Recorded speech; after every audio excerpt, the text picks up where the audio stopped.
Uh, Before we dive into the story of Miss Peregrine's Home for Peculiar Children, I'd like to remind you all to subscribe to our channel and hit that like button. Um, your support means the world to us, and it helps us create more engaging content like this. As a longtime admirer of captivating storytelling and unique characters, I must say that the success of Miss Peregrine's Home for Peculiar Children on Netflix, 8 years after its initial release, has left me utterly thrilled. This fantastical journey, uh, filled with peculiar individuals and eerie creatures, is one of Ella Purnell's finest performances in my book, and an underrated gem that deserved a sequel. The film, featuring Ella Purnell, has been a streaming hit on Netflix, demonstrating that the movie warranted a follow-up. Released in 2016 and directed by Tim Burton, this movie is based on Ransom Riggs' novel of the same name, Sunlight. The story revolves around a teenager named Jacob Portman, who discovers that the extraordinary tales shared by his grandfather, Abe Portman, hold truth as Jacob interacts with peculiar individuals, those with unique abilities, and encounters terrifying creatures that pursue them. He embarks on his own hero's journey. Purnell portrays a peculiar named Emma Bloom, who forms a bond with Jacob Element Eastern target revolutionary cultural row. Um, Although the book was well received and appeared to align perfectly with Burton's directing approach, it garnered mixed reviews initially. However, 8 years later, the fantasy film turned out to be a massive success on Netflix, climbing to the top of its global top 10 during the week of September 30th of October 6th, with approximately 7.1 million views and 15.1 million hours watched. Uh, this achievement serves as a testament to the fact that Miss Peregrine's Home for Peculiar Children is one of Ella Purnell's finest performances and an underappreciated tale that deserved a sequel. The presence of Eva Green, who gained prominence in subsequent roles like those in Yellow Jackets, Arcane, and Fallout, certainly contributed to the renewed interest in Miss Peregrine's Home, Peculiar Children.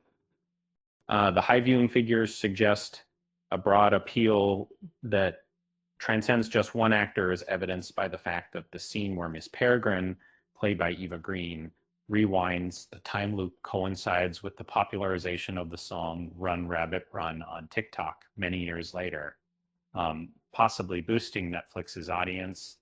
The strange, whimsical, and unsettling plotline, along with the detailed world building, continues to captivate and deserves further investigation, as the initial film merely touched upon the universe from original work and putting it to providing marriage with essentially assistance in principles. So, in contrast to its source novel, the ending of the 2016 film undergoes substantial alterations, notably regarding Abe's Terrence Stamp outcome and the monsters' resolution of their conflict. These modifications pave the way for a completely distinct sequel, featuring Jacob, Emma, Miss Peregrine, and other peculiars. There is ample content from the books that could be drawn upon for a potential movie adaptation of Miss Peregrine's House for Peculiar Children's sequel. The initial film predominantly centered around Miss Peregrine's loop, but numerous other loops from the books remain unexplored. For instance, the sequel trilogy featuring Map of Days, The Conference of the Birds, and The Desolations of Devil's Acre offers a wealth of material for another storyline. The sequel to Miss Peregrine's Home for Peculiar Children didn't materialize due to the film underperforming at the box office. Despite earning $296 million globally, which might seem impressive against its $110 million budget, it failed to meet the lofty expectations set by the successful adaptation of a beloved young adult fantasy novel, directed or owned. Critics and audiences had mixed feelings about the movie, contributing to its underperformance. Uh, if the film had garnered more positive reviews, there might have been a higher probability for a follow up. Um, but unfortunately, it didn't fare well, with critics and audiences earning just 65% and 60% scores on Rotten Tomatoes, respectively. Um, and However, in recent years, following its release on Disney Plus and Netflix, the movie has started gaining more attention and even sparked a social media trend. Regrettably, it seems that the timing for a sequel to Miss Peregrine's Home for Peculiar Children may have passed, although in this era of intellectual property revivals, anything could potentially happen. Um, in conclusion, with Miss Peregrine's Home for Peculiar Children achieving unprecedented success on Netflix, um, it's undeniable that the story has a lasting appeal. Why not try to bring back the peculiars and explore the mysteries of the world that Ransom Riggs created?